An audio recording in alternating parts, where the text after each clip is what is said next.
Now, let's talk about how long your webinar should be. This video is brought to you by EpiPies Academy.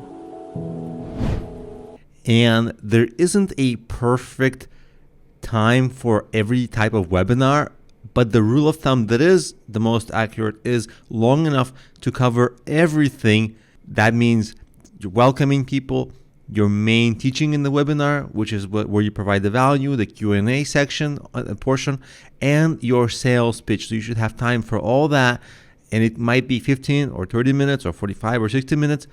Just pre-plan it so that you give value. Don't speed up or slow down unnaturally or unnecessarily, but make sure you keep things moving along and briskly, and all parts of the webinar are interesting. If some parts of the webinar are not interesting, you're going to have a high drop-off rate.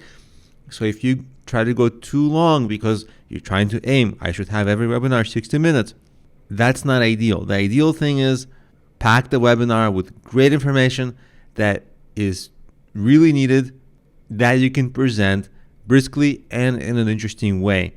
Make sure that you fulfill the promise of the webinar the way you promoted it. Whatever you promised in your promotions, in the time that you said the webinar, make sure you fulfill that promise so that people do get what they come there to do, not just listen to your sales pitch. So as long as you have value throughout, the time hardly matters. Mark's webinars, they are 60 minutes long. That's a relatively standard length.